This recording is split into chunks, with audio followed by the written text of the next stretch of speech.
Registration प्रिय विद्यार्थियों, आइए कप्तानों, आज की क्लास में हम देखते हैं तत्सम तद्भव में अंतर। जी हाँ, बहुत अच्छी तरीके से, बेहतरीन तरीके से मैं आज आपको तत्सम और तद्भव में अंतर बताता हूँ। देखिए, ठीक है,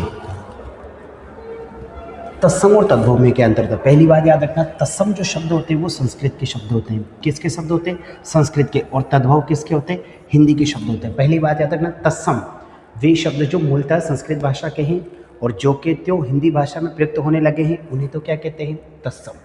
वे शब्द जो मूलतः संस्कृत भाषा के हैं और कुछ परिवर्तन के साथ हिंदी भाषा में प्रयुक्त होने लगे हैं, उन्हें को क्या कहते हैं? तद्भव।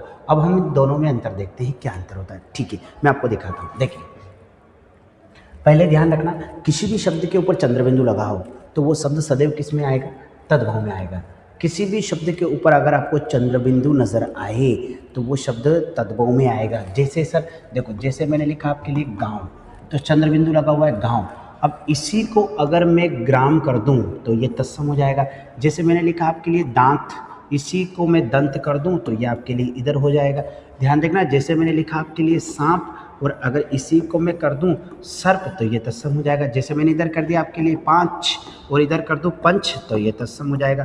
तो किसी भी शब्द के ऊपर क्या लगा हुआ हो? चंद्रबिंदु, तो वो शब्द क्या कहलाएगा?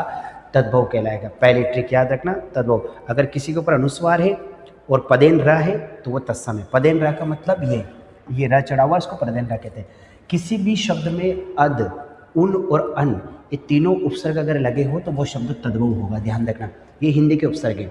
किसी भी शब्द में अगर अद, उन और अन अगर लगा हो तो वो तद्भव होगा। कैसे लगा होगा? जैसे अध खिला, अध का मतलब होता है आधा, अध खिला, अध मरा। अन का मतलब होता है कम, जैसे अन का मतलब होता है नहीं, अनमोल, अनजान, अनबन। ठीक है, अनमोल जिसका कोई मोल नहीं हो, अन का मतलब नहीं, उन मतलब एक कम। जैसे 49 क्या होता है? याद रखना, 49 होता है। क्या होता है?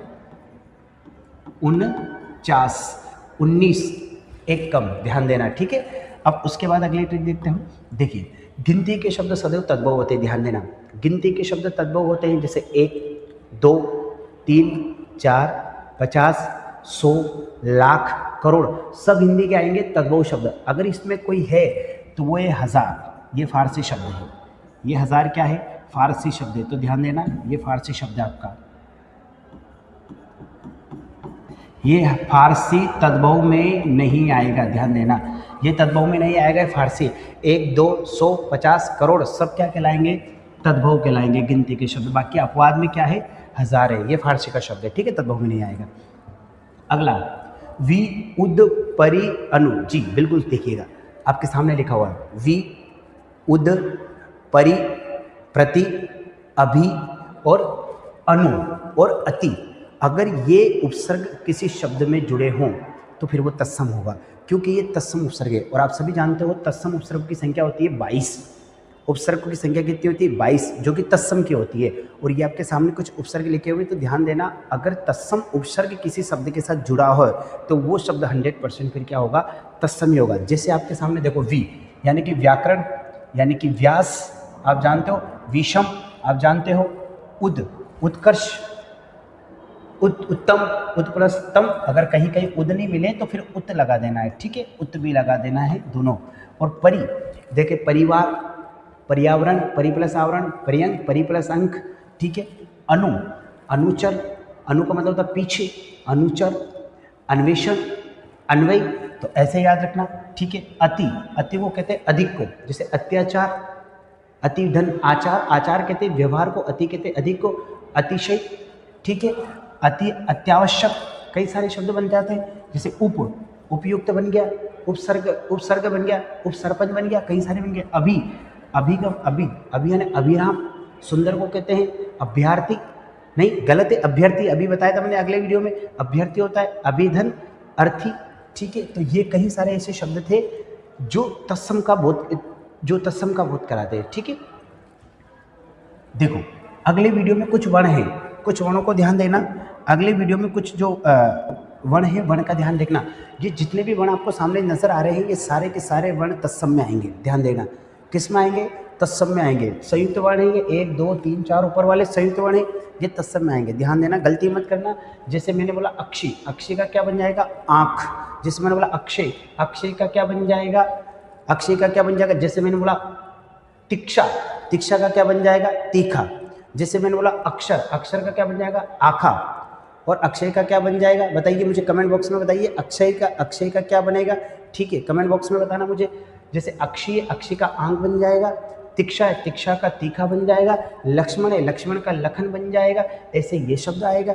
ठीक है, उसके बाद याद है ना, जैसे त्र, अब मैंने बोला पत्रिका तो पाती बन जाएगा। मैंने बोला रात्रि तो रात बन जाएगा। मैंने बोला पुत्र तो पुत बन जाएगा। मैंने बोला राजपूत तो राजपुत्र तो राजपूत बन जाएगा। तो त्र जहाँ भी आएगा तत्सम रहेगा, क्ष जहाँ भी आएगा वो तत्सम रहेगा, ध्यान देना। उसके बाद ध्य, जैसे मैंने बोला यज्ञोपवीत, तो आपको पता है यज्ञोपवीत किसको कहते हैं? जनेऊ को कहते हैं। जिसमें बोले यज्ञमान तो जजमान को कहते हैं। आपको पता अनभिज्ञ जो अनजान को कहते हैं। तो जहाँ भी आएगा तत्सम होगा और इसके तत्वों में आपके साथ के साथ बता ही रहा हूँ। ठीक है, श्र, जैसे मैंने बोला श्रवण, ये तत्सम है। श्रवण का मतलब सुनना, ये हिंदी वाला है, तद्भव है। जैसे श्रावण, इसका तद्भव हो जाएगा सावन। ठीक है, अश्रु यानी आंसू, तो ये तद्भव और तत्सम दोनों हो जाते हैं। देखो विसर्ग, जैसे प्रातः, अगर विसर्ग लगा है तो तत्सम है प्रातः। अगर विसर्ग हटा दोगे प्रातः लिख दोगे तो वो तद्भव हो जाएगा। जैसे अंतःपुर, जैसे दुख, जहाँ भी विसर्ग आएगा वो तत्सम होगा और विसर्ग हट जाएगा तो तद्भव हो जाएगा। अगला देखो री, जैसे मैंने बोला काम, मैंने बोला कर्म तो कर्म का क्या बन जाएगा? काम। मैंने बोला कार्य तो कार्य का क्या बन जाएगा? काज। जैसे मैंने बोला सूर्य तो सूर्य का क्या बन जाएगा? सूरज। जैसे मैंने बोला तीर्थ तो तीर्थ का क्या बन जाएगा? तीर्थ। जैसे मैंने बोला धैर्य तो धैर्य का क्या बन जाएगा? धीरज। ठीक है, तो ये आ जाएगा तत्सम में और इसके तद्भव मैंने बताई दिया आपको। री, जहाँ भी रहेगा री, जैसे मैंने बोला अमृत तो अमृत का क्या बन जाएगा? अमृत। क्या बन जाएगा? अमृत। ध्यान देखना, जैसे मैंने बोला ऋषि का ऋषि, अगर र वाला लगाओगे तो तद्भव और ये लगाओगे तो तत्सम। जैसे मैंने बोला द्वि, अब द्वि याद रखना, तत्सम में द्वि आता है, तद्भव में दु आता है। यानी कि द्विपट्टा, तो तद्भव में क्या बोलोगे? दुपट्टा, दो पट्टा नहीं, द्विपट्टा। अगर मैंने आपको बोला द्विपरी तो आप तद्भव में क्या बोलोगे? दोपहरी। याद रखना क्या बोलोगे? दोपहरी। और संधि विच्छेद करोगे तो 2 प्लस पहरी। क्या करोगे? 2 प्लस पहरी, याद रखना। तो ये जहाँ आएगा वो तो तत्सम और ये जहाँ आएगा वो क्या हो जाएगा? तद्भव। तो द्विपरी तत्सम और दोपहरी तद्भव हो जाएगा। इसके बाद याद रखना श, जैसे मैंने बोला भाष्प तो भाप का क्या हो जाएगा? भाष्प का, जैसे मैंने बोला शुष्क तो शुष्क का क्या हो गया? सूखा। तो जहाँ भी आया वो तत्सम, शुष्क का सूखा। मैंने बोला वाष्प, वाष्प का क्या बन जाएगा? भाप। जैसे मैंने बोला कृष्ण, कृष्ण का क्या बन जाएगा? कान्हा। तो याद रखना तत्सम। ये चतु, जैसे मैंने बोला चतुर्भुज तत्सम है तो 4 भुज तद्भव है। अब जानते हो, जैसे मैंने बोला चतुर्मास तत्सम है तो चौमासा तद्भव हो जाएगा इसका।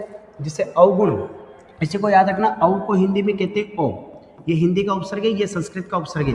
ये तद्भव में आएगा, ये तत्सम में आएगा। जैसे मैंने बोला अवगुण तत्सम, ओगुण तद्भव। मैंने बोला अवतार ओतार, ठीक है, अवसर ओसर। तो ये थे आपके तत्सम और तद्भव की कुछ पहचान। ध्यान रखना बिल्कुल, इन शब्दों को सारे को ध्यान रखना। ये शब्द है आपके सामने, इन सभी को ध्यान रखना। जहाँ भी ये आएंगे तत्सम होगा और इनका तद्भव इनसे बाहर रहेगा, ध्यान देना। ये आपके सामने है, वि उद परि अनु आना चाहिए। ये आपके सामने गिनती के शब्द तद्भव में आते हैं, याद रखना। 1000 फारसी है, ये अपवाद के रूप में चल रहा है, इसमें ध्यान देना। उसके बाद में चंद्र बिंदु, अद, उन, ये सब किस में आएंगे? तद्भव में आएंगे। तो मिलते हैं अपन अगली क्लास में एक नए अंदाज के साथ। तब तक के लिए आपको बहुत बहुत धन्यवाद।